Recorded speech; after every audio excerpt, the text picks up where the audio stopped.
Family, we are back. Sorry about that very short delay with the audio, but we've hopefully got it all fixed up. And if we don't, you'll probably tell us. It is Blue Otter League Masters Week 9, our final week of the regular season. We've got SDC Death Cards versus the Church of Champagne. I already introduced Fury, but Fury is here alongside myself. And we were talking about how this match could potentially have some implications for playoffs, but we're not 100% sure. Depends on what happens with one of our other matches. Yeah, right now, Raw Shadow's still not in their voice chat. I have the Discord open on my other monitor here. I just keep checking it Cautiously to see if awaiting. they pop in. But it's looking like right now that Raw Shadows will not be playing, which means that this game will only serve as a spoiler if Church of Champagne beats SDC, knock them out of first place, but as well only if second place also loses. So it's really just spoiler. Unfortunately, Church of Champagne are out if Roar Shadows doesn't show up in the next 5 minutes. Yeah, and So it's a shame because Church of Champagne had a pretty decent run near the end of the year. They were one of those teams at the very bottom that we weren't really sure how good they actually were. And then they started coming alive later, and they got a pivotal win, a 2-0 against TA Fear, right? And TA Fear not certainly where we expected to see them, down at that 6th spot, really just hanging on by a thread if Raw Shadows does show up and then the game commences. But we're not, again, too sold on that. And I did just get confirmation that Raw Shadows did FF. So this does mean that this only has implications for SDC Death Cards, meaning that if Death Cards take the victory here, they will secure the #1 seed, have the highest seeding, get that auto buy into the semifinals. If they lose, they still get that as well. As far as I know, it looks like that's how the standings will shake up, that they'll still look pretty good. But we are going to get into the picks and bans very soon. And Fury, Death Cards, when I scouted this team, they're a team that the sum of the team is greater than their parts, it looks like. Yeah, I would agree. I think just as a team, they fit in each other's playstyle very well. There's a lot of cohesion between everyone. At the same time, is there weaknesses that Church of Champagne can take advantage of? Absolutely. I think individually, Church of Champagne, that's a really hard thing to say for a second there. They have really great laners. I think they can definitely take advantage of Death Cards in the early game. The problem is being able to carry that early lead into the late game, because regardless of how we've seen Death Cards in the early game, they always manage to start picking it back up in the mid to late game once they start getting out of lane phase, once they start grouping together, and just kind of stomping everyone without like going into BM. They just kind of group up, they realize what went wrong in the early game, and they just start walking over everybody, and it looks really clean. Yeah, it ends up looking super good. And it's just so weird to see these teams go up against each other, right? And Death Cards is #1 in the league right now. Will that remain the same after today's game? That remains to be seen. But when you take a look at the ranks of the players, Church of Champagne, who's 3 and 5, has higher ranks on average. Now, just by a hair, not by a whole lot, but I mean, like, when you take a look at a team like SDC Death Cards, you expect to see multiple master tier players, but I do think a lot of their strength comes from their jungler, Jim Cantor, who ends up first picking this Jarvan here. I think the biggest thing about that is, like I was saying, they just have more cohesion. They have just better communication, maybe it is, or just they've been playing with each other for a longer amount of time. They know how to play off of each other, but the solo queue rank doesn't really translate well, I think, into the actual league itself. It doesn't come in the same way you think it would be. Oh, this guy's master, this guy's diamond, definitely gonna run over him, right? Not always. It's not always the case here, and certainly not for SDC Death Cards. They have J4, Amumu, and Swain though. I would like to see more damage output right now. A lot of utility in the kits at the moment, whereas Church currently have a lot of damage on Graves and potentially a lot onto the Samira if it does get locked in. And we will see that Samira get locked in, and you are worried about damage, but are you really actually worried about damage when, you take a look at Death Cards, and most of their players are amongst the top in the league in a lot of statistical categories. For example, Jim Cantor, Shredman, and Zeranos, they're all tied for sixth in kills per game in the league, averaging 6.4 kills a game. And when 3/5 of your team is in the top 10, that's really impressive. And that goes to show that no matter what composition that they put together, they are going to force fights, they are going to pick up kills. Yeah, exactly. I mean, what we're seeing right now, I mean, Swain's always really good, right? You kind of just push R, stand in the middle of everybody. Graves, Samir, it's going to take a while for them to really be able to burn through him. And then by the time they can, if he's ahead, he's going to have a couple of items. The question is, where is it going? Is it just going to be Swain mid? Are they potentially flexing it into the bot lane? Maybe they're going to flex it top. Who knows? I just know that they have definitely not picked up their ADC yet. I'm very excited to see what they pick up in this Samira as they end up banning out the Olaf. Pretty smart ban. Yeah, especially with all the CC that they have. Down. Yeah, exactly. And Yeah, Olaf, you he pushes R, runs through you, and tears you a new one. Runs Poppy through a getting Mumu picked ultimate. up. Runs through a Mumu, just kind of stands on J4, and then Swain, he can't get pulled by. But Poppy, decent pickup here for the J4. But they have to make sure that they are constantly following J4 around the map. That is going to be Poppy jungle.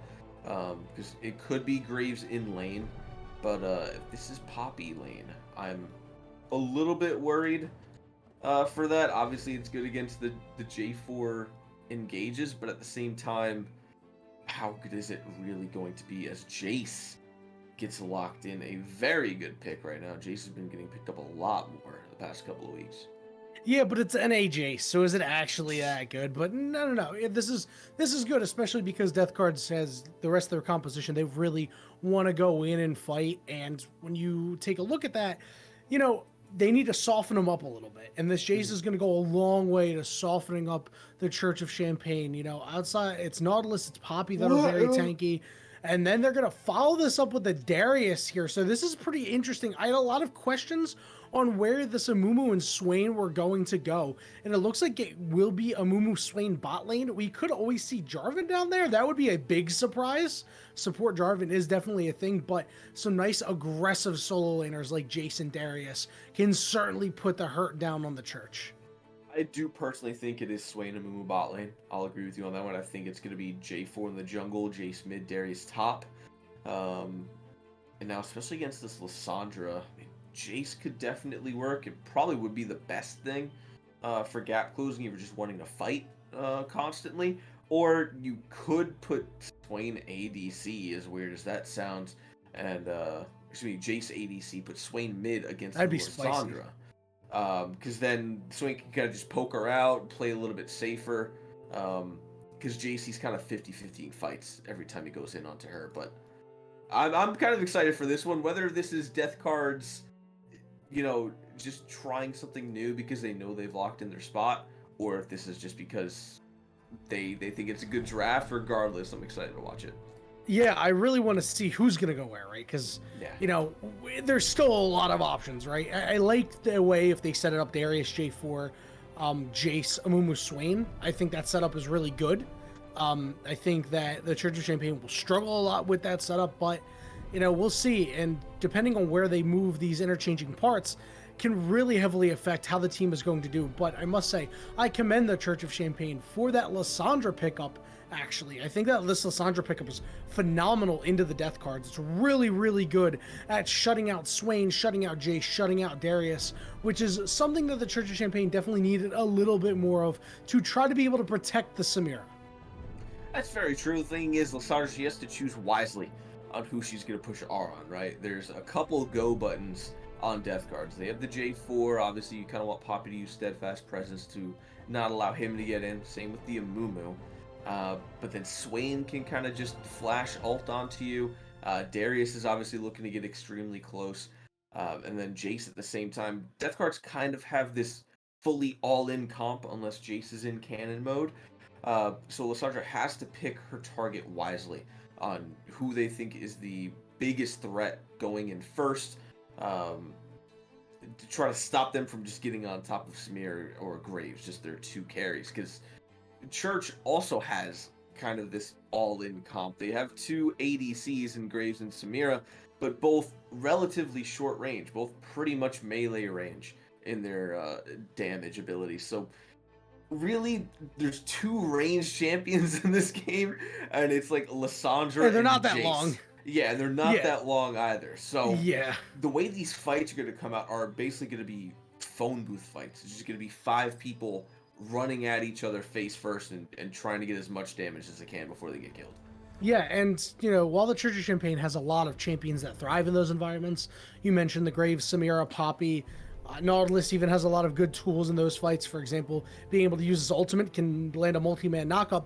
It's just not as good of a composition as what the death cards have put together. If you get in that phone booth fight, you're going to lose. It's going to be a Mumu Darius running these fights, but then the extra damage you have from Swain is just going to cause so many problems. So the Church of Champagne, they really need to rely on what they have in terms of their ability to make picks happen, right?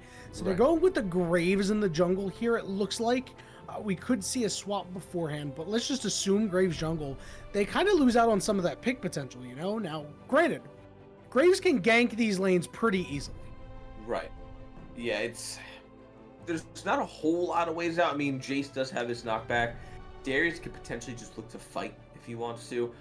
Poppy top isn't the worst thing in the world. I can't even talk about it. I one-tricked Poppy top to master. So, it's like, I know how good this champion is. It's very fun to play, but it's not interactive at all, right? Like, you're picking Poppy because you don't want to get engaged on by J4, okay? But what happens when he's level 6? He's going to EQ you, you're going to use Steadfast Presence, and then he pushes R, and then you still have no way out.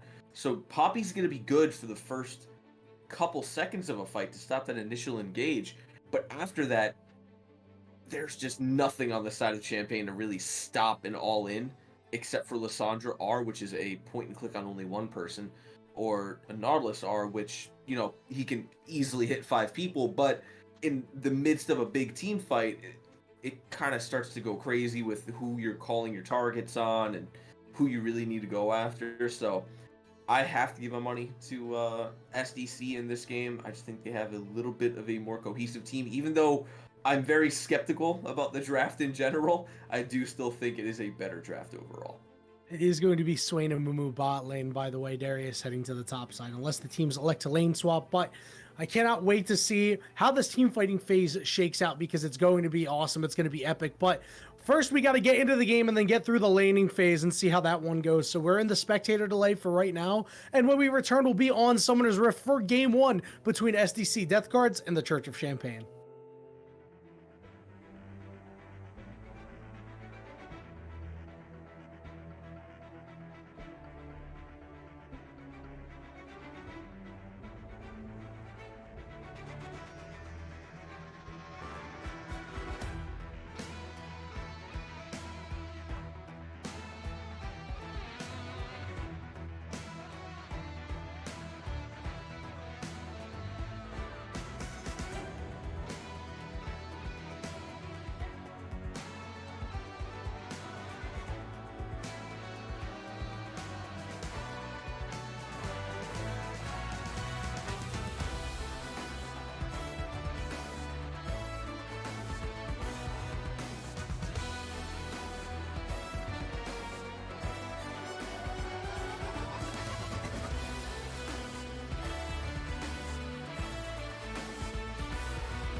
All right, Blue Otter League family, we have made it on to Summoner's Rift. It is game one of this best of three between SDC Death Cards and the Church of Champagne.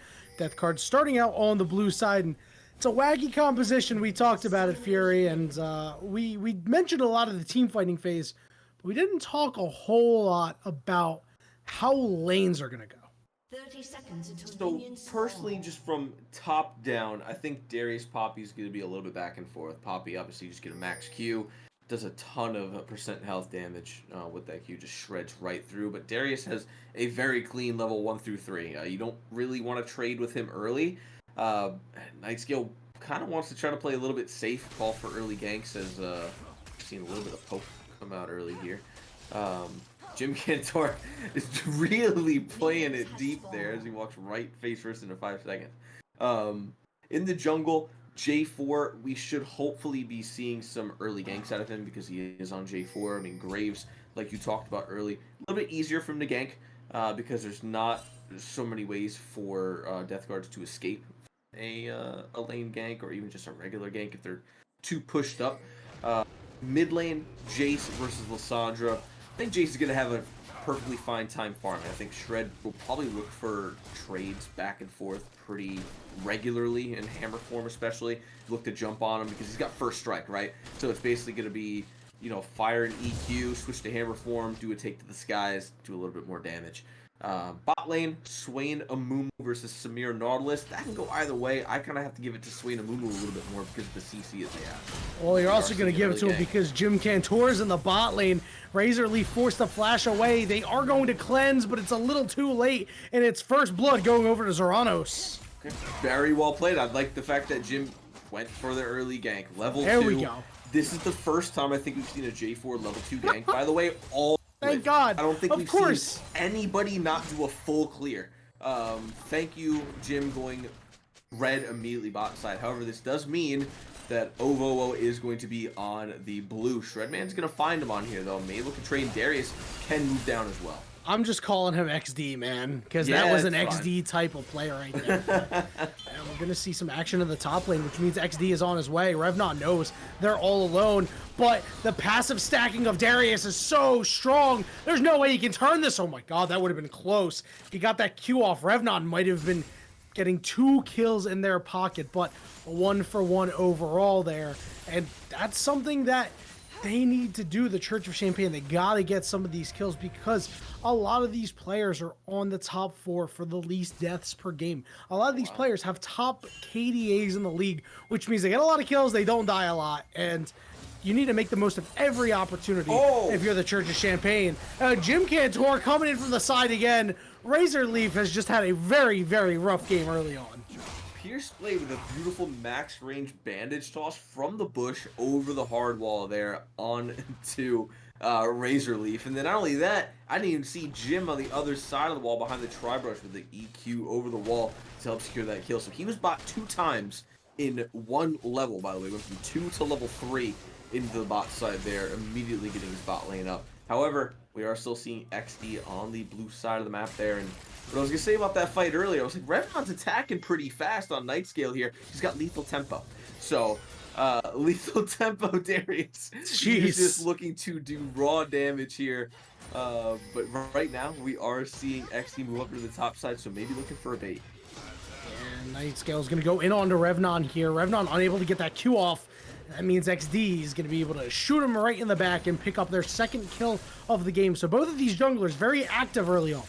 Yeah, but on opposite sides of the map as well. Jim on the bot side, XD on the top side, making very good use of the fact that he knows where Jim is and that he can continuously re-gank here. He only took away one of Jim's camps, though. It is still going to set him back slightly in levels because XD was able to pick up 2 kills versus just a kill and an assist. But it just means that Jim's blue buff is still there to take. Doesn't set him back as much as XD probably would have liked. Yeah, and XD is one of the major carries of Church of Champagne based on their team composition, right? So despite them taking some L's on the bottom side, you still have a CS lead here for Razor Leaf, but XD is going to be the one to watch out for. You see, they've already picked up that serrated Dirk.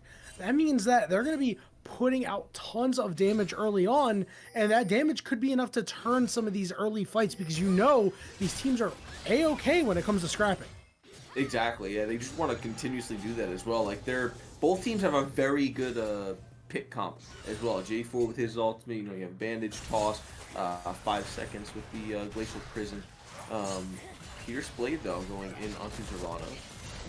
Yeah, Zerano's unable to land that claw. That means Pierce Blade is going to have to flash away.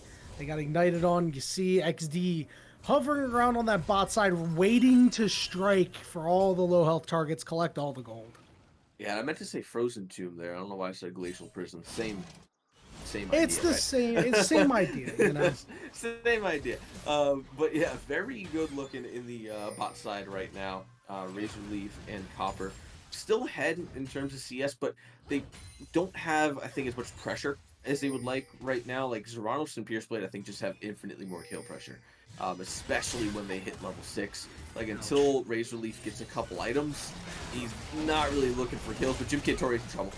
Yeah, and Pierce Blade's not in the area, which means this could be kills here as XD always there to make a play, reload, and 3-0 right now. And it's a slight gold lead here for the Church of Champagne. They're outplaying the death cards early. Yeah, XD is all over the map right now. He's going to be all over this dragon, completely uncontested by anything. They're able to take this at the 6.5 minute mark, meaning that there's no Rift Herald on the opposite side of the map for anybody to contest. Maybe Jim goes for a steal here. He's looking for it. Maybe are they spotting it out? They're expecting it to happen. He's going for it. This is a very, very strange fight, but it's going to be taken from by Jim Cantor. Anyway, Razor Leaf going to be the benefactor of the kill. You know, I guess that's worth it. Like, you know, yeah, you lose another kill early on, right? I'll be honest. I think I'll take Ocean Drake. I have a Swain and when I have a Darius, this early, like that's really good for both Swain and Darius this early on for their sustainability. And I don't know, man. They just kind of let him walk in and take it. He just walked up and smite it. He didn't need to EQ or anything. It's just. That was just very well taken by Jim. Good timing on that smite.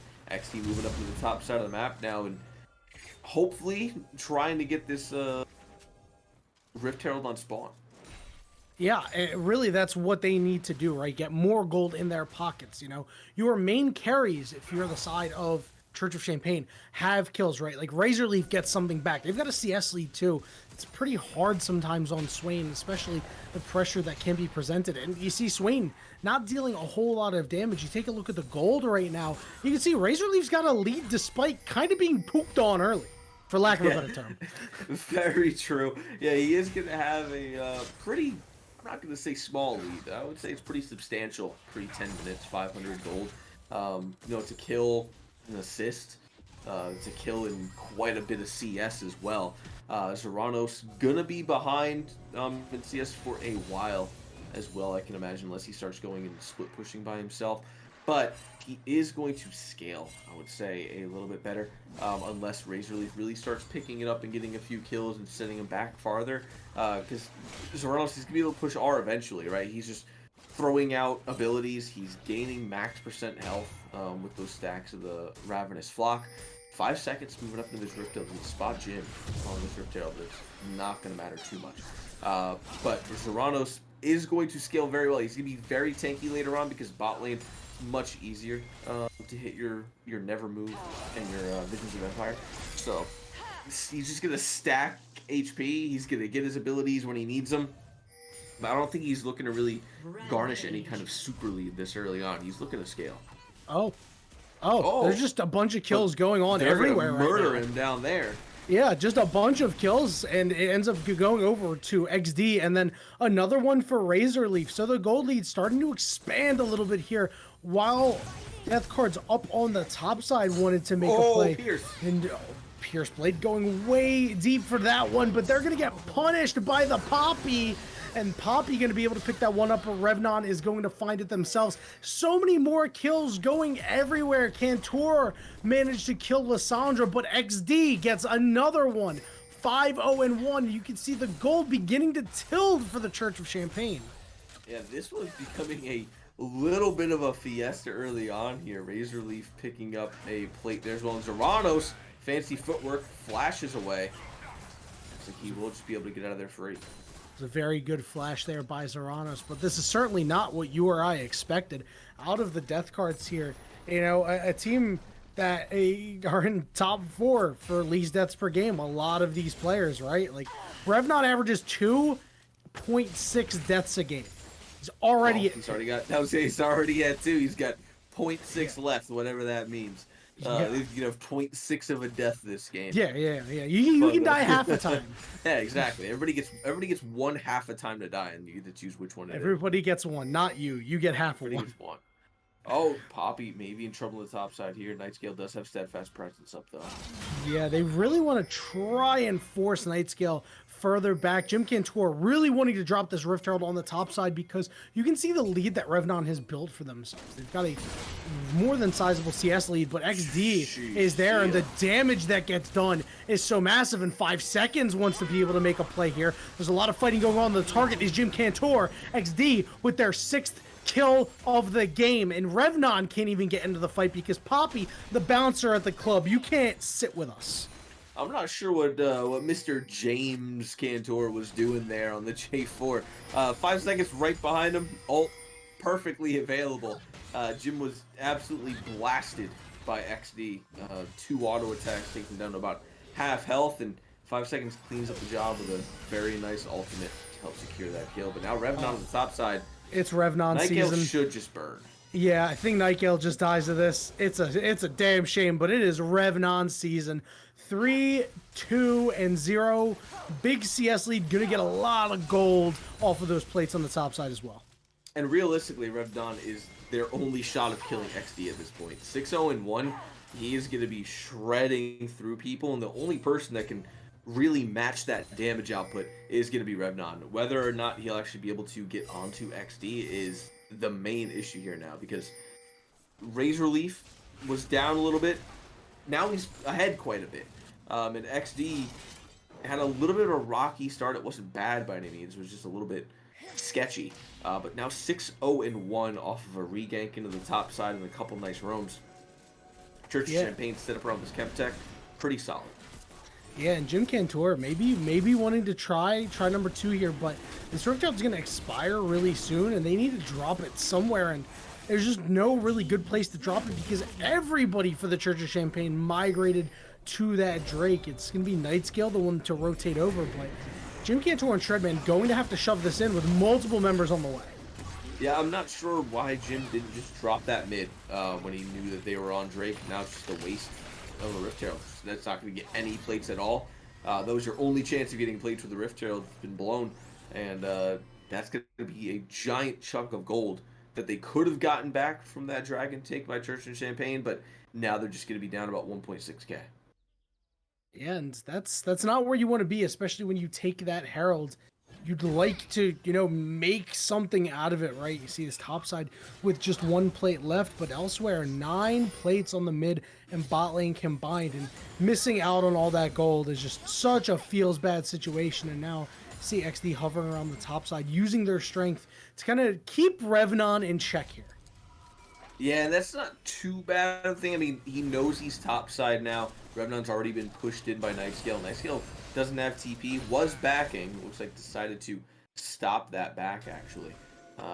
So now top side just going to get a reset here. No plates available anymore, but a 3-man setup here.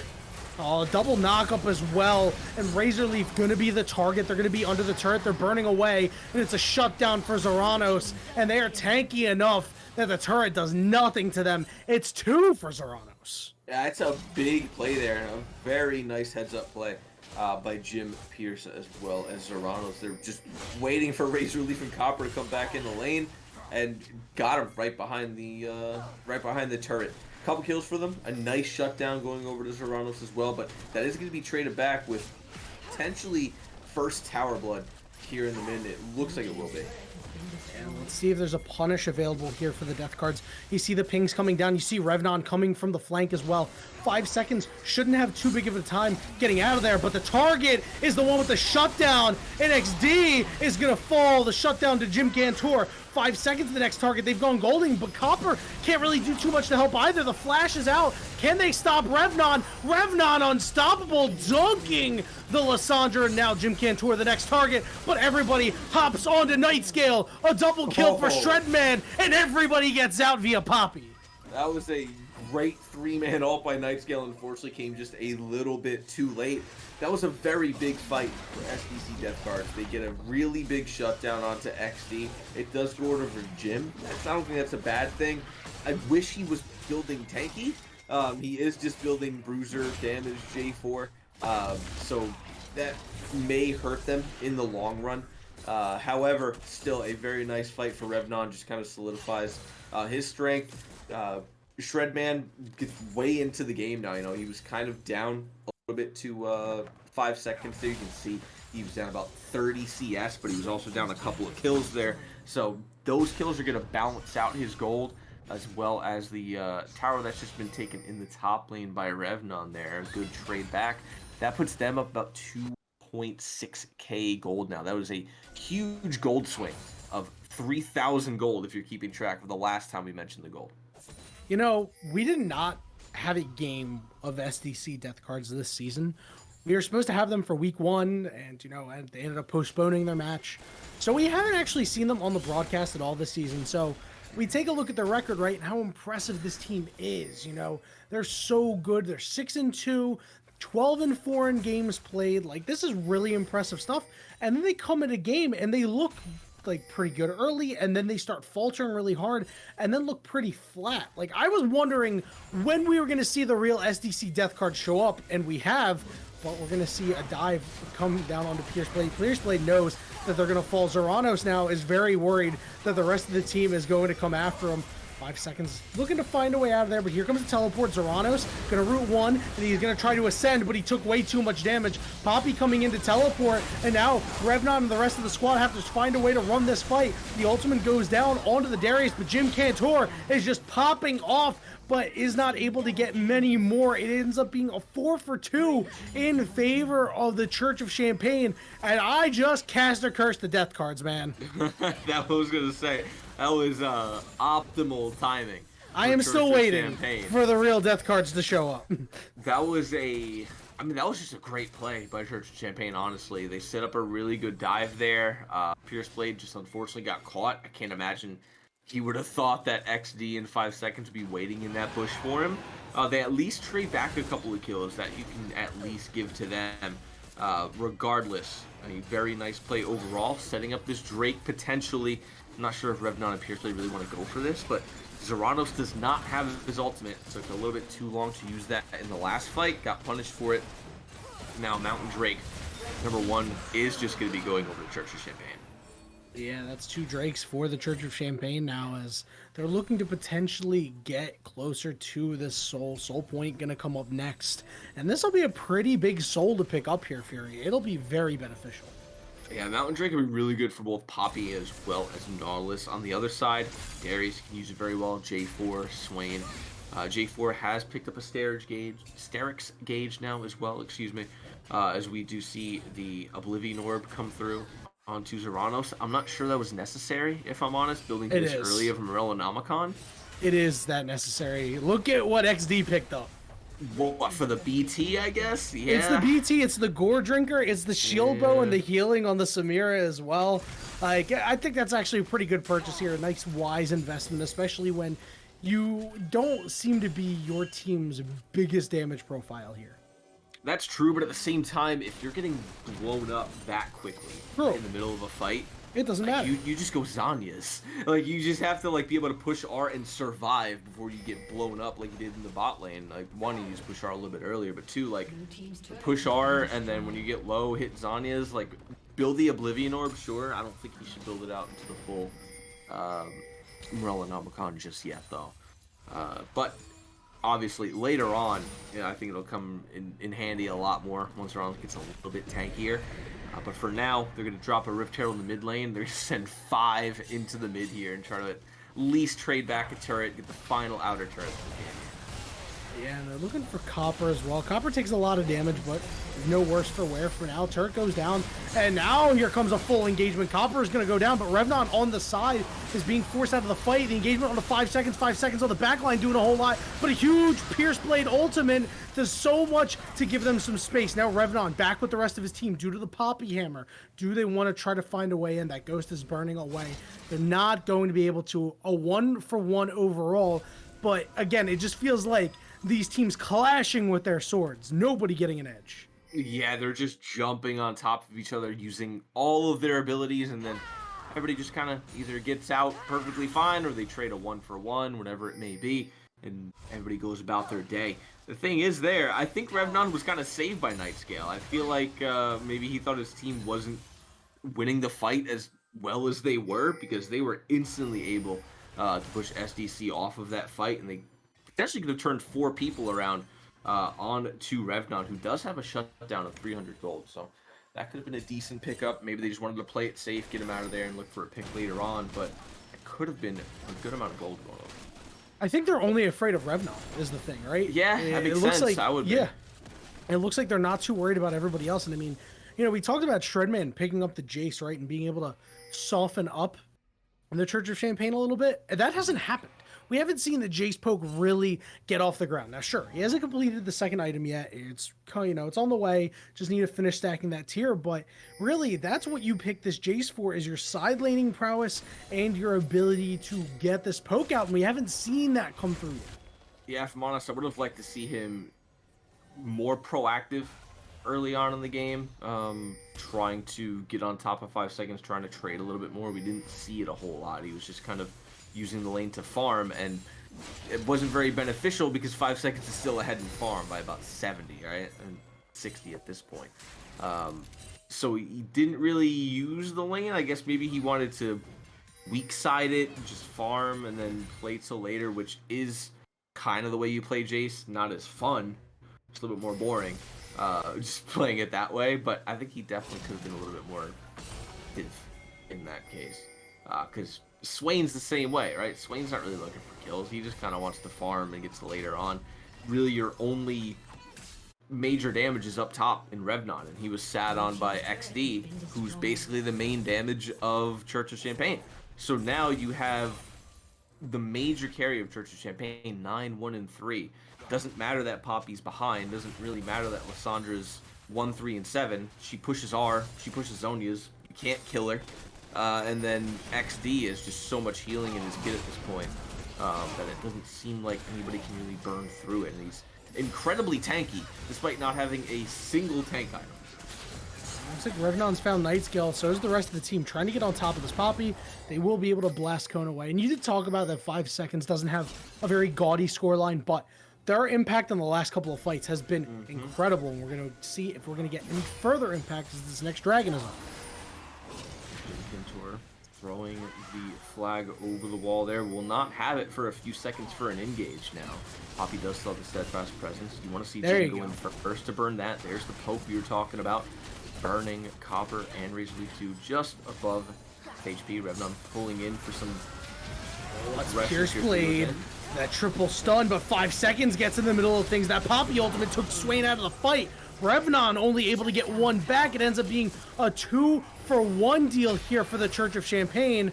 They potentially may look for more. This dragon getting lower and lower. Jim Cantor needs to try to find a way in. They do, but they are slammed by that ultimate from the Lysandra. XD goes over the wall. He and XD a little too close to the sun and has to flash out. But 5 seconds over the wall. Zoranos, a sliver of health. They're going to be able to flash and get out. It's now 5 seconds straight into no man's land. But XD goes back in and is able to get the kill. Now he's got to go up against Jim Cantor, who skewers him for the shutdown. What just happened there? A complete gold reset for both of these teams. A 100 gold lead for Church of Champagne after all is said and done.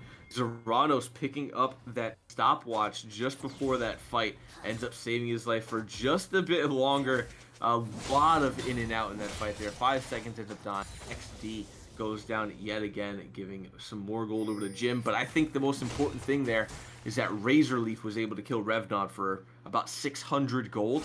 So now he's going to be sitting on the Shield Bow Collector and what looks to be going into either IE or BT. But now we're seeing a Baron call here. This could be very, very risky. Yep, Nightscale leading their way in 5 seconds at teleport, and now they're coming on the flank. Shredman is too far away to do anything. Baron goes over to the death cards, but now 5 seconds is in the middle of things. The shutdown, though, down goes that Samira, and it's a fight going the way of the death cards. 5 seconds, manages to get a kill on the backside, but Nightscale is just going to go down eventually. XD was nowhere to be seen.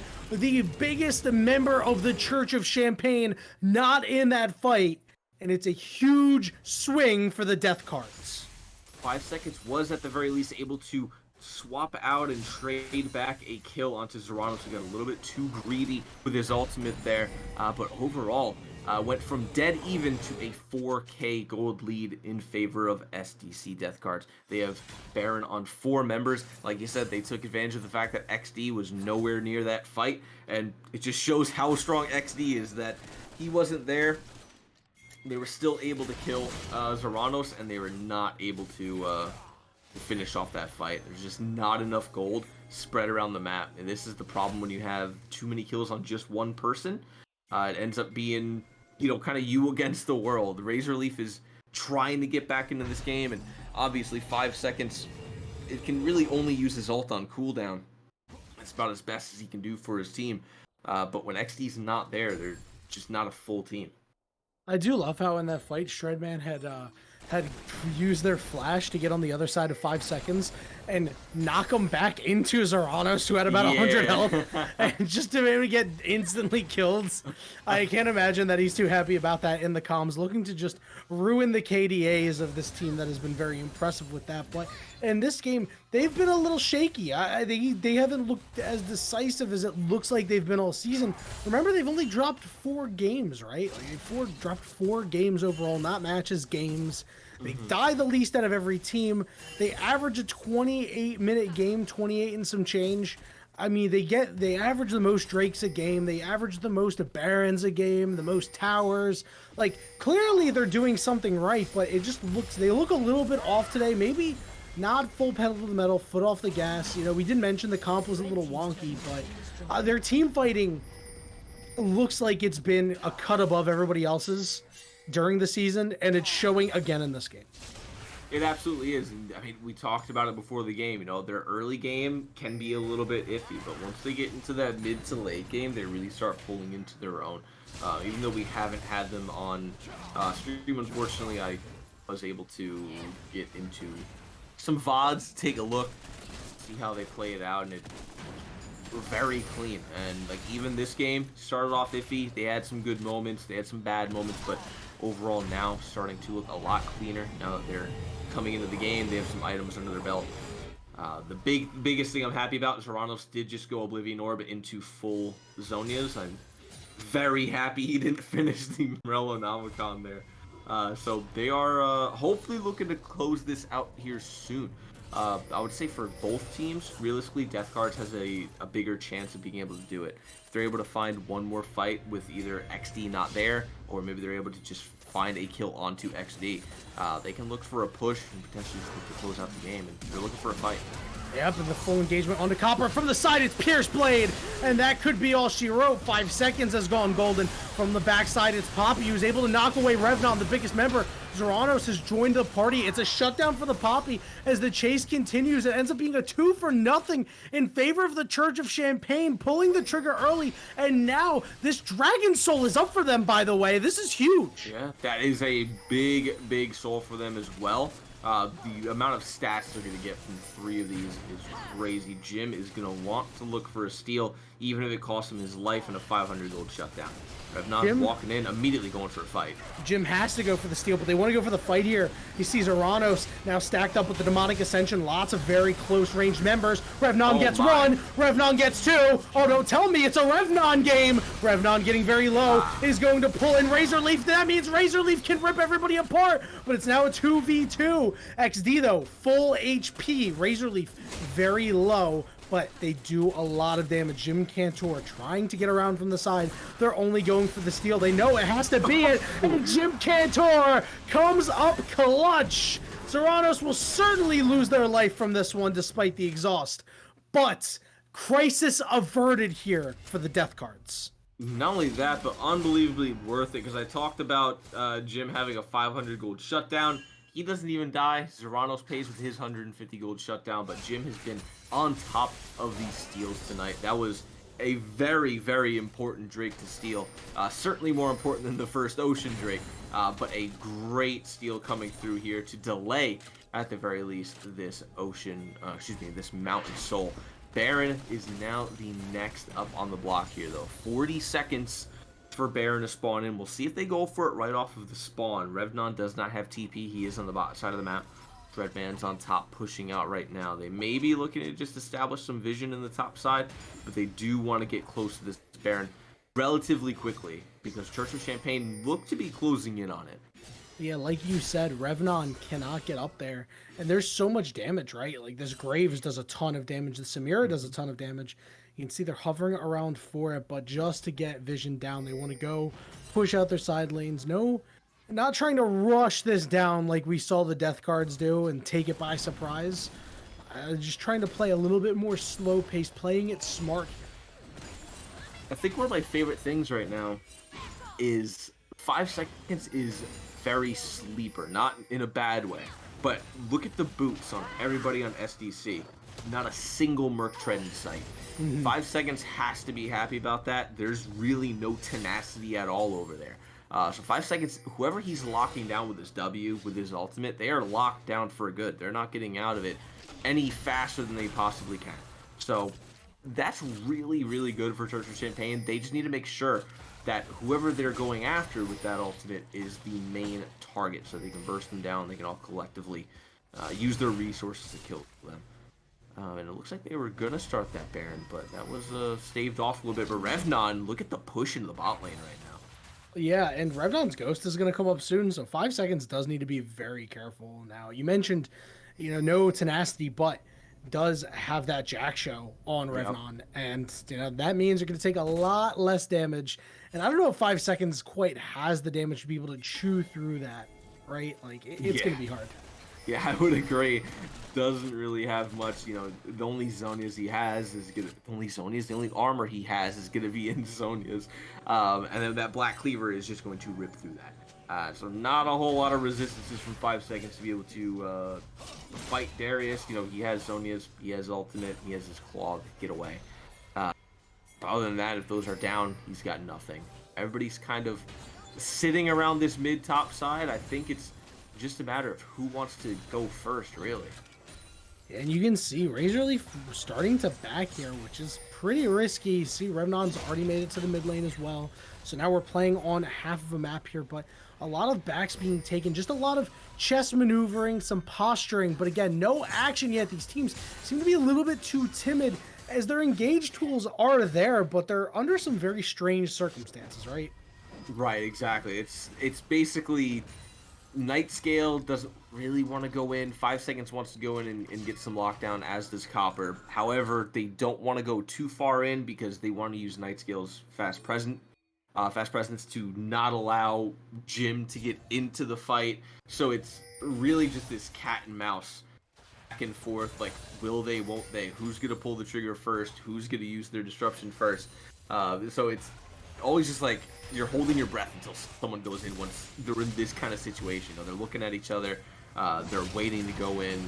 Who's going to go first? And Baron being started up yet again here by SDC death cards. Revnon does have... Revnon has TP. Yeah, he does have teleport, but this dragon's now coming up very soon. 45 seconds. And now all of a sudden the dragon for Baron play is in play, right? This is something that I'm sure the Church of Champagne would be more than happy to take. And good job there by 5 seconds trying to clear out every piece of vision that they can to make life harder. You see the dragon or the Baron getting started up again while they're migrating over to the dragon, but that's not for 25 more seconds, which means that there's not too much the Church of Champagne can do. They're getting there a little late. Revnon teleporting in XD, not even close once again to this objective. 2 members getting knocked out makes this a 4v3 with XD bringing up the rear. Zeranos is going gold, and the Baron goes over to the death cards, but Razor Leaf is getting very low. Now in the thick of things, able to pick up a couple of kills, but this is a big fight for the death cards. Revnon's at full HP. Jim Cantor weaving in and out. XD, who was the last hope, has fallen, and that is a ace for the death cards. That should be the game as well with the timers that they're on. If I'm honest, man, that was a just poor macro play by Church of Champagne. They sent XD back to deal with Revnon pushing when Jim was still on the Baron. You can't give away your jungler's position like that.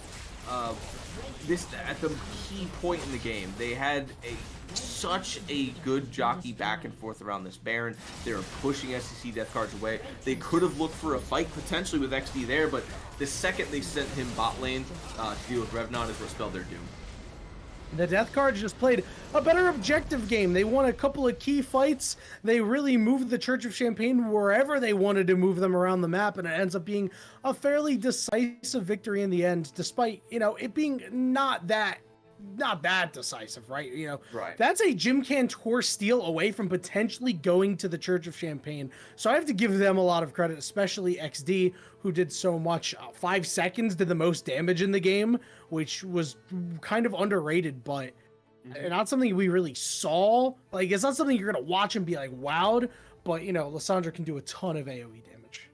Yeah, exactly. It's just AoE, AP with Leandries, right? Whatever champion's building that, it's probably going to do the most damage. Zeranos, unfortunately, couldn't quite get there. Was kind of just getting bursted down in the earlier stages of the fights. Not really able to get the ult and Zanya's combo off as quickly as he probably like to. But Jim with 2 incredible steals in this game. One very important one that was on that soul point as well. But XD played very well in the early game. Unfortunately, just couldn't bring his team up to par with him. Yeah, it was pretty rough for them, but they put up a very good fight for a team that's currently sitting in 8th place right now. So kudos to them, and we'll see if they're able to take a game here and force a game 3. We're going to take a very short break while the teams reconvene, and then when we return, we'll be in the draft here for game 2 of SDC Death Cards versus the Church of Champagne.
Welcome back, everybody, to shortly we're going to see the draft here for game 2 between the Church of Champagne and SDC. Death cards, Tiani, it's Fury still on the call, and what a crazy first game we had where it looked like the Church of Champagne was keeping pace stride for stride with the Death cards, but the Death cards ultimately, with their team cohesion we talked about earlier, prevailed.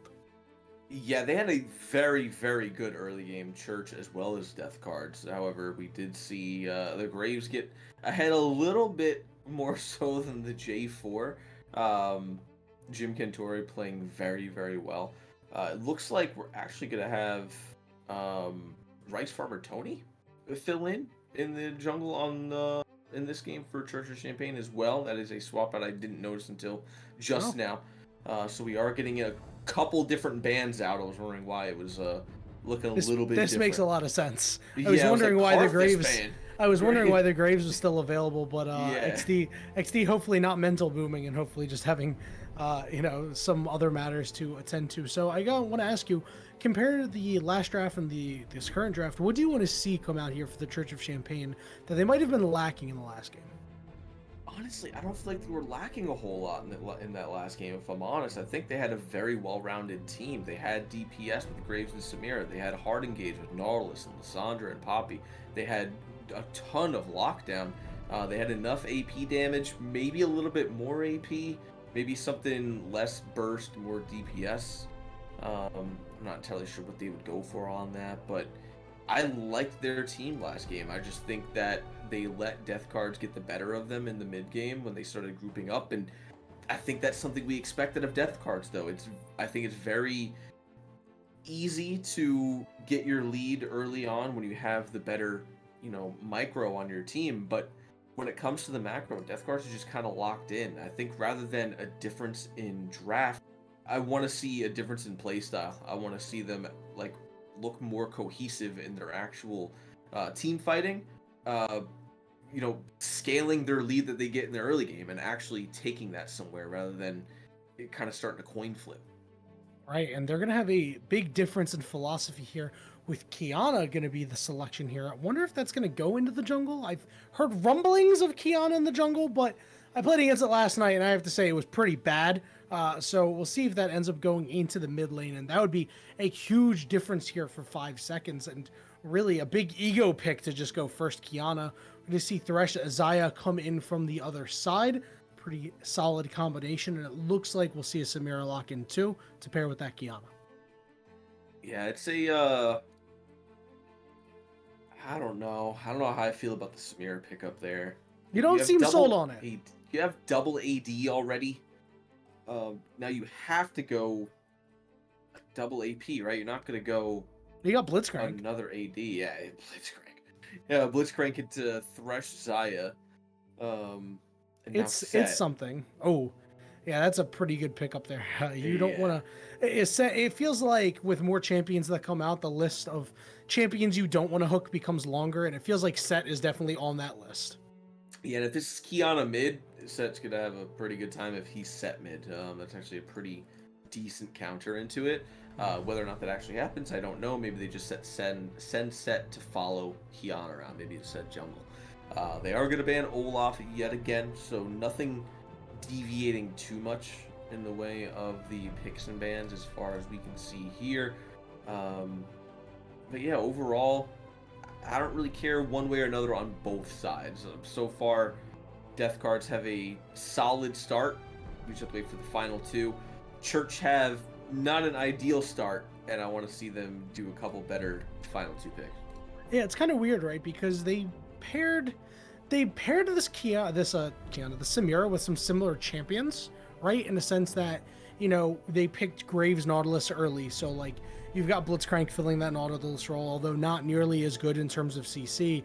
You've got Graves fielding your physical dealing damage role out of that Kiana, and those were some okay pairings with Samira. I like the Nautilus pairing with the Samira a lot more, but you are right. There are a lot of questions and a lot of work that the Church of Champagne need to do to put a very good cohesive composition together, and I like their final ban, taking that Jarvan off the board, not letting Jim Cantore get it, but we're going to see a Skarner lock in. Captain Flowers would be proud. I am simply befuddled, baffled, even bamboozled at the Skarner pickup. Your Bam is too easy to boozle, my friend. What can I say? This is I don't know. I'm not gonna say it's good or bad. I've literally never seen it in comp. Yeah, I haven't either. So- and this isn't even like rework Skarner that No. just got pushed back till next year. You know, Not fun. but no, he's just getting practicing right now, I guess. I don't know what they're doing. Death cards. Oh, listen Are they though, really gonna go Jax? It's just all AD versus Yeah. all AD. that's and okay Zoe. though. You know why? You ever see a Skarner take a Thresh Lantern? Let me No. tell you. Oh. What? Skarner Thresh Lantern into R. Oh, yeah. And then that's it. No, yeah, and then they just go a million miles away, and we're gonna see Annie. that Jax Okay, isn't that's gonna be the one to come through, so it's not gonna be set mid. It is gonna be that Annie lock, and they're gonna be staring down Zoe and Cassante. I like the Church of Champagne going for Cassante here. The biggest problem that I think the Church, they've opted in for a very heavy pick comp, which is fantastic. Not too much in the way of team fighting outside of that. We'll see if they're able to execute on them being able to focus on this pick centered composition, as teams as you get higher in the ranks tend to be able to be a little bit more adept at making those things happen. For sure, and death cards do have that kind of just kill team comp, right? No real utility. It's just kind of just outright damage. Whereas Church of Champagne, they've got I'm just gonna say I hate Zoe, like not because I What? just hate the champion. Okay. I do hate her in general as a champion. I think it's ridiculous that they put an entire kit on one ability. But Zoe in comp fair. is so bad. Every time I watch it, it's just okay. so I was like, bad. I mean, I don't think Whoever's it's that playing bad. it. She got nerfed pretty hard. It's not that but- in general she's bad. It's whenever I see people play her, they just get stomped. It's like Mhm. I don't know if it's my bad luck of watching people play Zoe and they just happen to lose, or if whoever's playing it just is not playing the ideal matchup. So You gotta start spamming the "I hope Zoe wins" macro. You know, the "I hope just Zoe wins." She's quirky, I hate especially that champion line with where she burning talks about passion. chocolate cake. I cringe every time I even think about that whole conversation. I love that. I actually, hate it. Zoe's one of my favorite Oh, champions to play, I mostly in ARAM. Can't stand her. Mostly in ARAM, but she's much worse in ARAM now. Now that they got rid of that little crevice where there was just no map there for a little bit. Yeah. Yeah, so you can throw a bubble through that and get your extended range from it going through through what terrain. The terrain. But now they filled it, so you don't actually Oh. get that anymore, which really sucks. And it would be placed perfectly on that one health relic, so you could always catch a lot of people with it. But I mean, if you recall earlier on, before she caught a bunch of nerfs, this champion was the talk of the town early on in her competitive life cycle. She was bursting everybody out from screens away at pro play. Yeah, exactly. You know, that's what I hate about it, though, right? You're Mhm. hitting one bubble, and then you go 6 screens that way, and you come back and you one-shot someone with a Q. It's like, how? How is that a kit in the game? 200 plus years, my ass. So Zoe is going to be played in this game against Annie, and I can't imagine that's going to be too fun for 5 seconds, because once mentioned Annie the has kits. ult, she ults forward, and then here's a free stun every 4 You abilities. You mentioned the kits and like what Zoe's kit is and how needlessly complex it is, and then there's just Annie that's just Q, Yeah, Q. here's- Oh, you're dead. Here's a free ability. You can just spam E, give yourself a shield every 10 seconds, and then here's a stun on cooldown for whoever you're going against on a point and click as well. Oh, we love those It's just a point-and-click battle abilities. of spectacular kits. At least Annie's been in the game for 14 years, Yep. though. So Yeah. that was a simpler time back then. It was a simpler time, but the recent changes the champion saw from months ago at this point have kept her around in the competitive metas, which has been very nice to see. A champion that very rarely got played.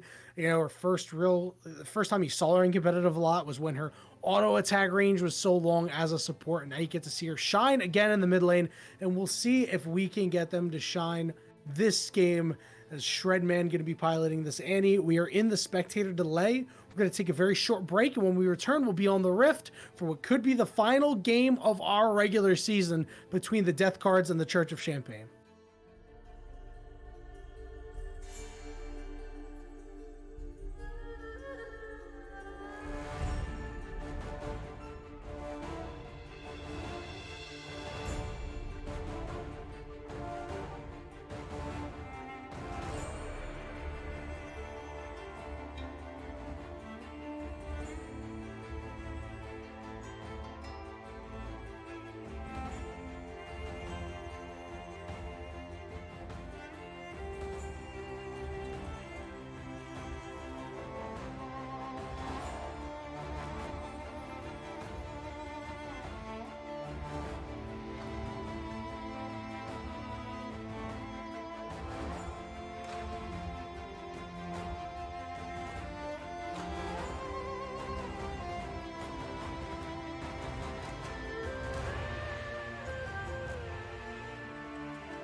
All right, Blue Otter League family, it could be our last game of the regular season. Don't fret if it is, though, because you know we got postseason action. But We do have the death cards and the Church of Champagne before that.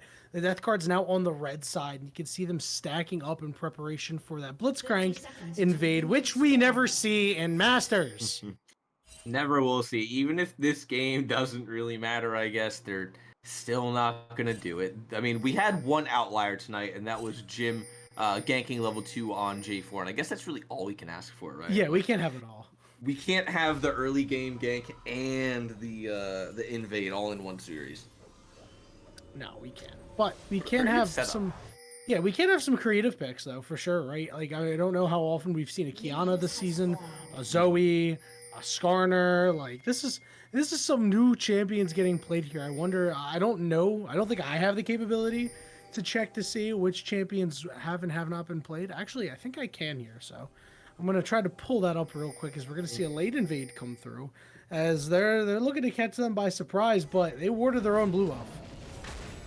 Yeah, this is now just say a little bit of a late invade, but not really gonna catch anything out on it. They're just gonna spot him on it, and Jim gonna start red side, probably just vertical jungle into the blue buff. So it looks like this is the second game of Skarner this season, both played by Jim Cantor. Okay. I don't know how surprising that actually is, but we have seen a lot of Zoe get played, mostly by 5 seconds. I think that no, yeah, it's been banned most of the time actually from 5 seconds. It's actually been banned 4 times against them. They've gotten to play Zoe twice now, 3 times this season. So we'll have to see if 5 seconds is going to pop off, because you typically don't ban Zoe unless you're against somebody who knows what they're doing. That's very true. Yeah, that's definitely something you see, because you just don't want to get hit by that Q. It's like there's just so much damage. It's hard to dodge. Really, it's a pretty quick moving projectile. 5 seconds is moving into the blue here. Shredman quickly behind here, has the stun up as well. Oh no, 5 seconds has been caught out here. Jim Cantor is drowsy, but Revenant in the area, forcing the flash out of the Zoe. No summoners available. Right back on the Gromp, but it gets taken away by 5 seconds. That is unfortunate, as Rice Farmer Tony comes in. Flashing onto Jim Cantor, and it's first blood for the second Kiana of the league. And now, and he's going drowsy. Let's see what the follow-up is. It looks like they got nothing left in the gas tank, so Rice Farmer Tony going to take their first blood gold. Very, very well played there. That should mean... Who got the blue buff from... It had to be Jim? Tony, right? Was it Tony? So Tony double blue? Did he not... I guess I probably would have just given that kill to 5 seconds.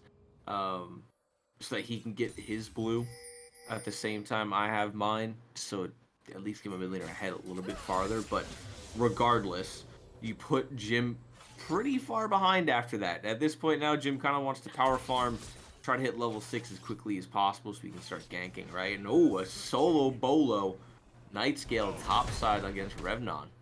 Yeah, this is going pretty interestingly here for the Church of Champagne. They have come out with a fire with Tony here in the jungle. Nightscale getting the better of Revnon. We didn't see a whole lot of that in the last game, but Cassante, a vastly different champion than the Poppy. Oh, absolutely. Oh, but bot lane here. Serrano's getting the kill. Copper could be in a lot of trouble, but Tony coming through once again, and it won't be a 1-for-1. It is a second kill for Rice Farmer Tony. And, we saw Razor Leaf get killed, though, so Zeranos at least getting one. Mm-hmm. But, you'd really like to get out of that without dying. Yeah, Zeranos getting a little bit too ahead of himself. Probably should have recognized that Tony was going to be on the bot side of the map after having last seen him on the top side. So he ends up going down for his troubles, and Rice Farmer Tony starting off very strong. However, this is how we saw XD get ahead early on in the last game with a quick 2-0, and we all saw what happened in that game. But so far, Nightscale having already a better time on the top side, being able to solo kill Revnon. And keep in mind that we also saw Jim Cantor very easily answer plays on that Jarvan, which we're not seeing happen here. As you can see, Copper looking to make a play on the Shredman. He's just going to flash knock him up there for the guaranteed kill. It's a third one for the Rice Farmer. A really good dive, very well played. again, I would have liked to see a kill go on in 5 seconds, because what we saw in the last game was XD get very far ahead because he had all of the gold, and now Jim Cantor. Jim Cantor. Where's he going? Oh, Tony. Tony's loose. Is Tony going to be able to find a way out? Gets a double root, but they know where he's going. Jim Cantor will chase him down and get a big shutdown. There we go. That's what I was getting ready to say. Jim Cantor getting a shutdown onto Rice Farmer Tony there. Pretty early amount of gold as well to get this at 6 minutes. That's really good for Jim. He was down pretty far earlier, and now after that kill, he should be still down, a few hundred gold, but at the same time, he's about to help pick up a Drake. So it's not too bad from his Revnon. Oh man, Night Scale. Night Scale went all out. Cassante is worthless without his ult, and I just refuse to agree with that. I think he did ult there. Strong champion. He is, but he was still winning that without it. That's fair. That's a fair assessment. I can't really argue against that. And so far the top side of the Church of Champagne looking to be a problem, but that Dragon Secure going to be very important moving forward because you get the extra AD and AP. Listen, you can't get your Infernal Soul. Everybody loves Infernal Drake to start out with. And Razor Leaf is not going to have too many places to go here. They could be out of the woods, though, and it looks like they are as Tony gets another kill in the mid lane here. 4-1. They are just sitting on Shredman anytime they see Jim on the other side of the map. Unfortunately, was not able to pick up that plate just yet. They'll push it in one more. It's going to take a little bit of XP away from 5 seconds, but he'll reward with some gold on the first plate for the mid lane there. And we saw it just a second ago, Jim getting pulled in by that Thresh Lantern from Pierce Blade. If he had ult, surely would have been a kill onto Razor Leaf. However, right now he is still level 5. Tony should be relatively close to 6. But once Jim starts hitting 6, we should probably see a little bit more action come out of him, I would imagine. Yeah, and we're going to need to, right? If the Death Cards want to come away with this victory, because they've been shell-shocked in the early game. Remember, they were at least, had a pretty solid fight early on before they started falling behind and were able to turn it around. But they have much less gold at this point in time than they did last game. Exactly, yeah. They're down 2.4k gold right now, despite having the first dragon. Again, this one wasn't stolen away. It was actually set up for them. Infernal Drake should be good. The only thing is, when you're already pretty far behind, how much does it really help? Shredman's not going to have kill potential anymore now that he's 0-2. Rice Farmer Tony's moving around the map very quickly on this Kiana. Night Scale's already ahead. Realistically, this kind of just helps out the bot lane when it comes to damage, because they're going to be the only ones actively looking for kills. At this point, I don't know if Shredman even wants to walk up, and Revnon wants to go in, down 2 levels. We'll see if they're able to get the kill on to Night Scale. Now at level 7, let's see if that turns it, but the all-out is there, and Revnon goes down. Night Scale just completely outplaying him. Ladies and gentlemen, the product of 200 years. Pierce Blade and Jim Cantor, though, coming up on the top side here. Let's see what happens. And they stop him. They need to get this shutdown. Jim Cantor looking to just collect all the gold on this Skarner. So much damage coming out here. Will burn a flash, forcing the flash out of Night Scale. Night Scale low, unstoppable, but couldn't quite get away. But now Pierce Blade is drowsy. The hook goes down, but it's a kill for 5 seconds. But now Jim Cantor has them right where they want them. But Summoner Spell's available. Look at the damage they're doing to Jim Cantor. But Rice Farmer Tony slides in and finds kill number 5. And when things go right for the Death Cards, the Church of Champagne is here to praise. How Jim doesn't just take that Q and not allow Pierce to die there is beyond me. I think he just takes the Q and they leave, he's out. Instead he went for a flashy play and to ult 5 seconds. I don't know what he was thinking there. A little bit of a pause as Tony is doing a backflip into Shelly here. Yeah, we're just looking to maybe get the eye. Ooh, that looks cool. Ooh. There's a hole in the ground. Just a hole. It doesn't look anything Just fancy. A hole. It's Zoe. I expected it to be a little fancy, but no, just a hole. She just digs a hole in the ground. Dig, diggly, dig, trio. Not too much more you could say. As Rice Farmer Tony gonna take down this Rift Herald, and the Rift Herald usage from Jim Cantor last game was suspect, to put it nicely. And we'll see if Rice Farmer Tony is ready to take advantage. They already have the Prowler's Claw. Look at the suite of mythics that have come out on the side of the Church of Champagne. It's incredible. Yeah, 3 already. IBG, Prowler's Claw, as well as the Ludens here for 5 seconds. That's just going to add so much kill potential. At this point, the Infernal Drake was more of a takeaway from Church of Champagne than it really was something to add to the kits of SDC, because they are really just getting walked on here. Oh, Rice Farmer Tony going a little too deep. It ends up being a 1-for-1, making a 2-for-1, as Annie is going to get a piece of the pie as well, and the turret in the mid lane stands. Yeah, that's pretty worth it for SDC death cards. Probably not something you want to give up if you're Church of Champagne. I get it, you can go for that fight because you're ahead, but you really don't want to give any leeway for SDC to get back into this game. And a couple good kills like that is one way to allow them to get back in, right? So 200 gold shutdown onto that Kiana has been taken by Skarner. I don't believe that 5 seconds had a shutdown, if I'm not mistaken, but next Drake is coming up, getting set around it. Rice Farmer Tony is alive, does not have the ultimate, however. Yeah, and this is another big dragon, right? We talked about how good Ocean Drake is early on in the game, and it looks like it's just gonna go the way of the death cards. They're gonna take it. Are they gonna be able to slide out of here though? It looks like Jim Cantor wants to go in. They're trying to make the play. They're trying to get the pull off. They do, but he doesn't go very far, but the Blitzcrank gets blown up. Are we gonna see anything more? 5 seconds, gonna land the bubble. Rice Farmer Tony wants to go in. Jim Cantor down to about half HP. Serrano split off from the team, but the death cards get a kill and the objective. Yeah, they're still down 4k gold, but they will definitely take a dragon. They will definitely take a kill in response to that as well.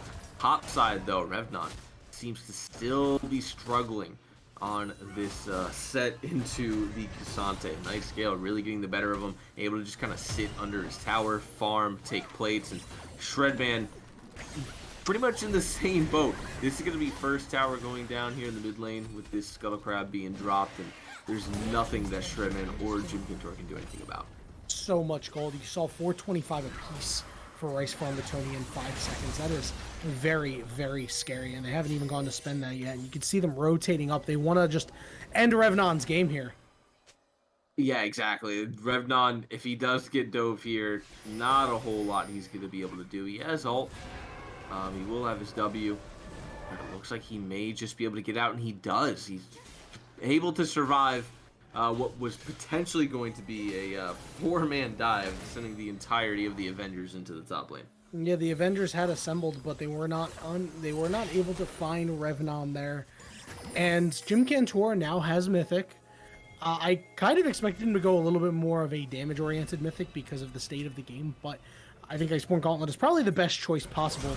See Shredman gonna walk in, land a 2-man stun, but the engage is onto Shredman, and they go down. Revnon had gotten stunned up, and now it's Jim Cantor in hot pursuit, and you know how fast this Skarner can move. Pierce Blade takes a lot of damage on the side, but they're ready for the full engagement here. The suppression goes down. They pull that Cassante under the turret. He's very low and will go down. It's a killing spree for Jim Cantor. Pierce Blade misses the hook and gets punished for it. So it ends up being a 2-for-1 in favor of the Church of Champagne. They're just getting the better of the death cards. Yeah, they're looking really, really good right now. 6k gold ahead. Pre-15 is a huge amount of gold to try to come back from. I mean, they are losing on all accounts in every single lane. Not a single lane is winning right now. They are super behind.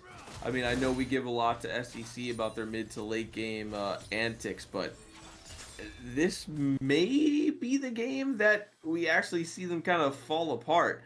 Church of Champagne, as long as they keep up what they're doing right now, they can easily take us into a game number 3. They just cannot allow themselves any mistakes for SDC to get back into this game over. They do still have 2 Drakes, that is keeping them very much alive. I'm not entirely sure what this next Drake is going to be yet. It's Hextech. Is it Hextech? Okay. Yeah, we got the Hextech portal gates just come through. So you do have the Hextech Drake. Pretty good if you're both teams. Realistically, though, if you're on the side of Church of Champagne, you're looking for 4 of those. Yeah, and if you're the Death Guards, you're happy that you at least have 2 to be able to get that soul. It can really equalize a lot of power, but I mean, take a look at some of the CS differences here. Nobody on the Death Guards has triple digits 15 minutes into the game, and you can see the damage that 5 seconds already does, and Jim Cantor's been caught, but they're going to be able to get out through use of that lantern. We'll see if 5 seconds is able to find the snipe. You know they're hunting for it. Oh, it was very, very close, but will be able to find a way out. But yeah, like that's the difference here. Yeah, that was a huge amount of damage that just went on to Jim Cantor from one ability, by the way. But this bot lane is now going to be cracked wide open. Tower realistically should be going down. It looks like they might just be, I guess, trying to give Samir solo gold, but she won't be able to take this turret down yet. Kiana, Blitzking just roaming through the blue side jungle right now, allowing Razor Leaf to get some solo XP, some solo gold in the bot lane. Escalate the lead of the edge with a flash ult. Oh, they burn everything to get the shutdown there, and that one goes over to Jim Cantor. See multiple flashes down for that, but they do stop 5 seconds. But on the bottom side, it's Rice Farmer Tony. They're able to get Zeranos, but it ends up being a 1-for-1 overall, and now Copper is the selection here. Jim Cantor is here. We know how strong Jim Cantor is. Another nice hook there from Pierce Blade. There's a kill. Now they're looking to get onto Razor Leaf. Razor Leaf trying to find a way out, but they've been suppressed, and they have nowhere to go. It is an 8th kill for Jim Cantor, looking to put the team on his back. For the love of God, give gold to someone other than Skarner, please. I am begging for it. I actually don't agree with that. Have you seen a Fed Skarner? Dude, he has IBG. Yeah, but have you seen what a Fed Skarner can do? Obviously, but not when they build IBG. Listen, maybe. Listen, if there's anybody I trust to make this play, it's Jim Cantor, who secures a 3rd Drake to put his team on sole point 16 minutes and 40 seconds into a game that they've been down so much gold in. As not close as this game looks, it is ridiculously close. The fact that there are any objectives that have been taken by SDC is nothing short of a miracle. They should not have anything with this lead. You see that kind of lead, you expect 3 Drakes to the team with, 7k gold lead, as well as Rift Herald, which is still up at the moment. Nobody taking that. Wow, Pierce Blade somehow managing to split the difference right there. That was, I think, more impressive than hitting the hook. Yeah, I mean, I think the dodging was actually pretty incredible. They had to dodge out through so many things. And Jim Cantor in the middle of multiple members here. This could be a problem there on Jim Cantor. It's Race Farmer Tony doing so much damage. Jim Cantor will finally go down. It's up to Shredman and Zeranos to do the rest, but so much damage coming out onto Shredman. But Zeranos is coming alive here. 3, 2, and 3. They're looking to chase down 5 seconds here. It's Revnon getting in there, but Revnon is very low, and they're going to get turned around on. It ends up being a 3-for-2 in favor of the Death Guards, but now we could see more. Zeranos take so much damage, but is able to find a way out. But 5 seconds is always in hot pursuit here. Will they be able to find the Drowsy? They do. I don't know if they have anything else they can go for. They won't, and it's a fight that surprisingly goes the way of Death Guards. Yeah, it does and it doesn't. I mean, obviously they come out on top in terms of the kills, but they could have done a little bit better had Revnon not just ran face first with nobody behind him and 25% health, because now everybody was low. They have to back. They're about to give up this Rift Herald because of it. And because of that, they're going to have one of their towers cracked open here in just a little bit. They'll probably hold Jim on Cantor has to, anything to say about it? All right. Yeah, but I don't think so. He did not have anything to say about it. Oh, wait, hold on. Oh, this is interesting. Revnon is running it. Not anymore. Okay, you got out. But yeah, Jim Cantor was looking for the ult. He has the Black Cleaver built now. I mean, I do think he went in a little bit too early in that last fight. Obviously, I agree. Ended up working out. Which doesn't say that it's a good fight. That was blind! What a hook! That was blind! Are they going to be able to pick up the kill on the Race Farmer Tony? They do, and now Copper is the next selection. Holy moly! Pierce Blade, you're insane! It's a double kill for Jim Cantor, but 5 seconds dealing plenty of damage in their own right, and now Zeranos has nowhere to go with Nightscale on top of them, trying desperately to get away. 5 seconds is going to fall. Pierce Blade going to go down as well. Now it's a 3v2. Let's see if Shredman can cook. Razor Leaf getting low. Razor Leaf is dead. Nightscale is going to fall too. It's an ace for the Death Guards! That is absolutely insane how that fight just happened. And there's still 5k gold. How is this happening? This is not a team. If you told me, if you showed me the scoreline, if you showed me that play and hid the amount of gold, I'm saying, yeah, no chances Red down 5,000 gold at the moment, but they are, and they're still pulling themselves into this game. Jim Cantor is just putting himself up on the pedestal saying, give me all the kills. I got you guys. This is fine. Copper is getting run down by Tibbers in the mid lane here. We were talking about that earlier. That you don't need to be dead for Tibbers to be actually doing anything now, and Shredman shows us right there that that is definitely the case. As Baron does spawn, we do have Drake in about a minute, but at the moment, Death Cards can give up this Drake and just take Baron if they want to.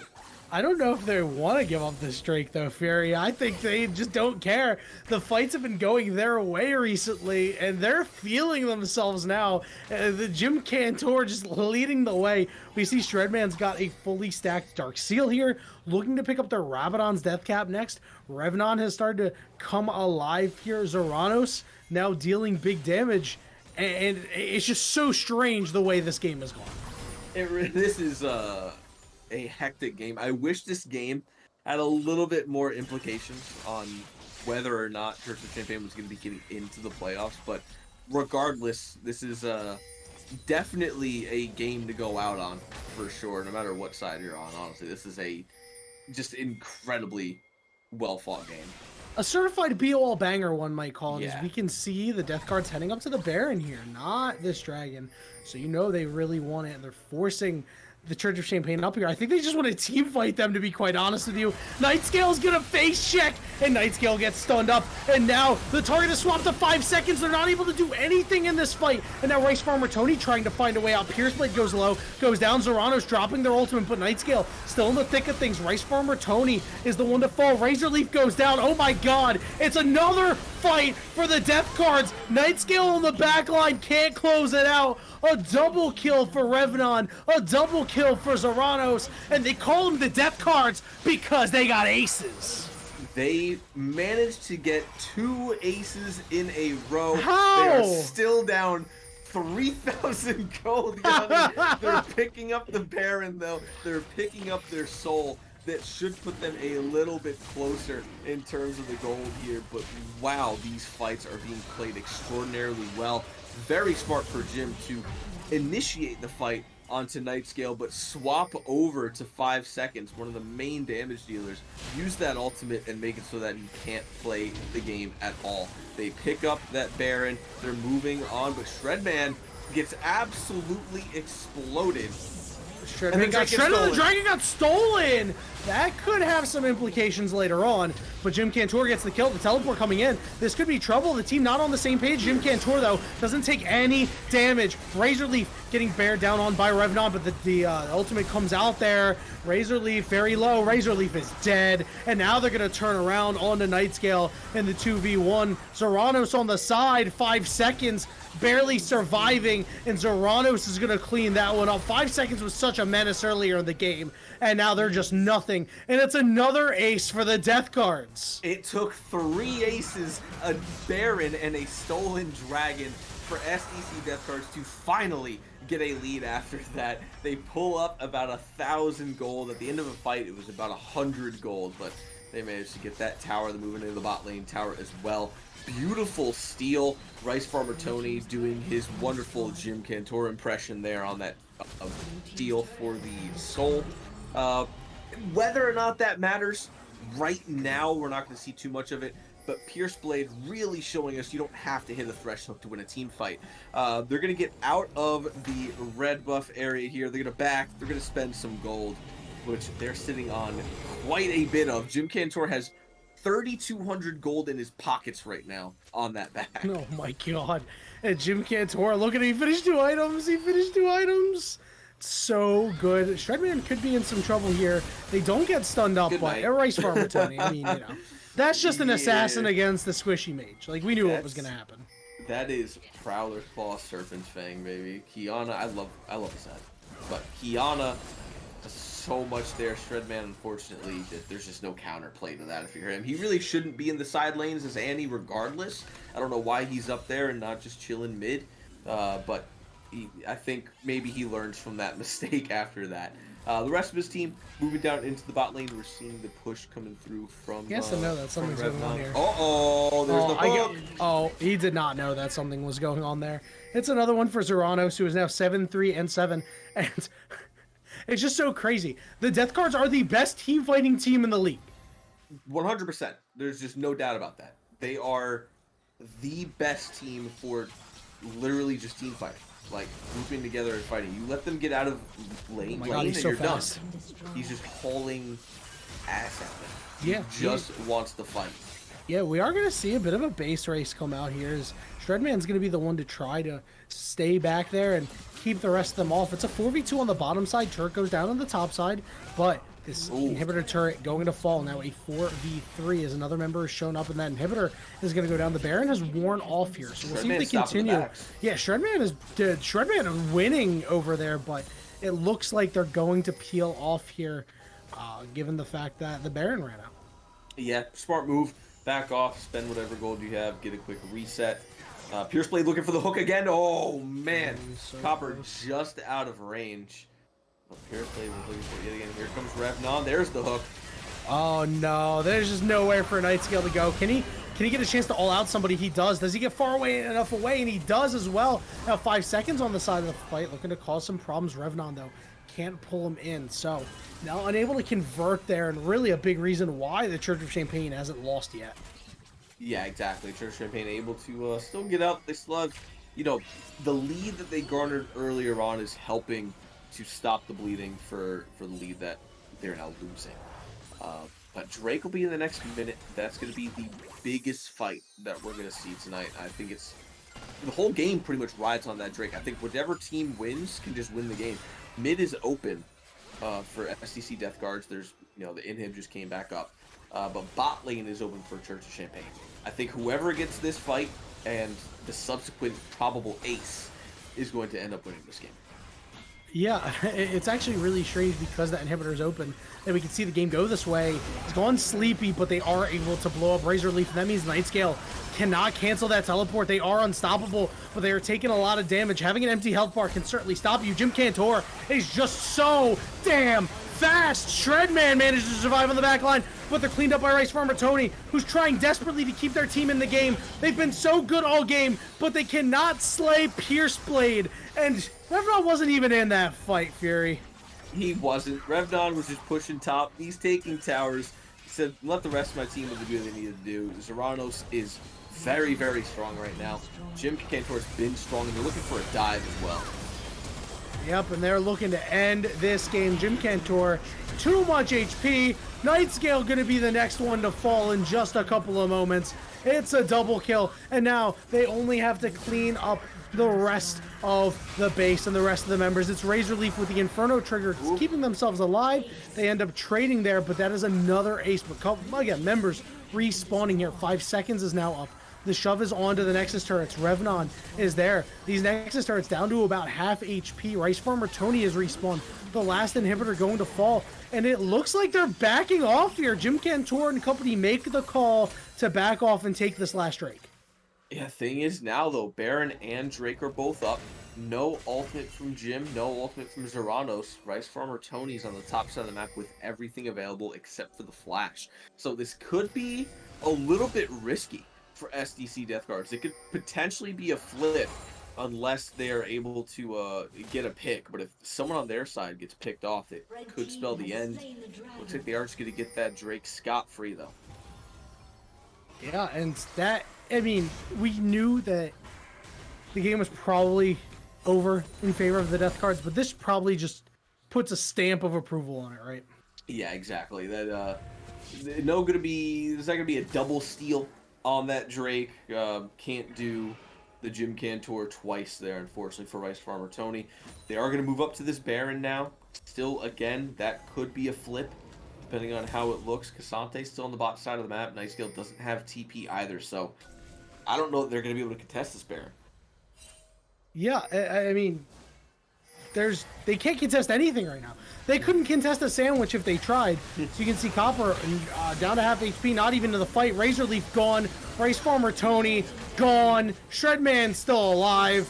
And it's just Copper, the last one alive. And you know he's going to be gone in a couple of minutes because Jim Cantor going to pick up kill number 20. A 20-piece out of the Skarner in the jungle. 10 more for Zeranos in the bot lane. And they're not even going to end the game. Jim Cantor wants kill number 21. Wants to get a blackjack here. He's already got the 10. He just needs to cap off the ace here. Although it's going to be Revnon, the one pulled away. It's a race against time here. Who's going to win? Is it going to be the kill? Is it going to be the Nexus? It's going to be the ace, but it goes to Revnon, man. That's so lame. And the SDC death cards, while they look like they were on death's doorstep at the beginning of the game, they just asserted their dominance when behind 6K, and it did not matter. Yeah, they're really showing themselves, like we talked about earlier, the strongest team in the game. There's genuinely just no question about that. They were ridiculously behind. When you're down 7,000 gold at 13 minutes, you're kind of writing that off. Yeah, you're like, all right, we go next on this one. Not Jim Cantor. Jim Cantor says, me Skarner, me push R. Unga bunga. That's it. Like that's all they had to do. Was they were a couple R buttons. It was Annie pushes R, and Skarner pushes R, and they absolutely dominated that game. And at the end, Jim Cantor 33,000 on the Skarner, which I believe was more than Lissandra in the last game. He built a Cosmic Drive. He did. He did pull a Cosmic. Hey, listen, I told you that Jim Cantor was going to carry this game. You doubted me when he had 8 kills. I said, give him more, dude. Feed the Skarner. And he did really hard carry that game. It wasn't just, he did. You know, he played that champion incredibly well. And that's got to be a scary prospect. Jim Cantor can play all of your meta junglers, but he can also sneak a Skarner up on you and just wreck house. Yeah, he's got plenty of room on his back for Skarner. Plenty of room back there for 4 team members. And he did it. He walked through, did exactly what he had to do. Walk in, push R on the right target, and then get him out.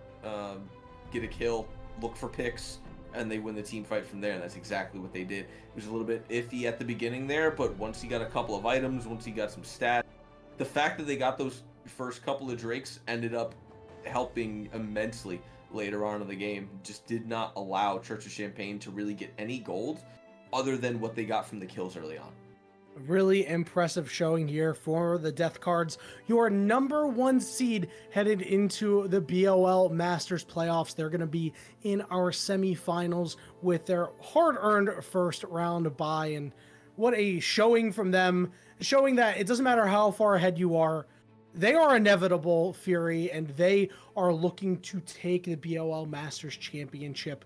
And that is all we have for you here this evening, but we are going to have some more Blue Otter League Masters action next week, and we have some more action coming up later this week, actually. As you all know, we got BOL action. We got the Platinum semifinals, First Class versus Dorado Gaming Sigma. That'll be tomorrow night at 8 p.m. Eastern. Then on Wednesday, we've got the Gold quarterfinals. Those are going to start at 9 p.m. Eastern with CB Shield taking on CB Hydra. Of course, the CB team's no stranger to championships in the Blue Otter League. And then we're going to have your IBS semifinals. That'll be on Thursday night. Once again at 8 p.m. Eastern. It'll be CB Forsaken versus EH Kaizen. So if you are not tired of Blue Otter League action, you are not going to want to miss those games. So I hope everybody tunes in. But that is it here for us. For myself, Fury, our producer, Ejinx, who's done a great job throughout the regular season, and I know will do so in the playoffs, and the rest of the Blue Otter League family. Thank you all so much for being here tonight, and we hope to see you tomorrow for some more Blue Otter League action.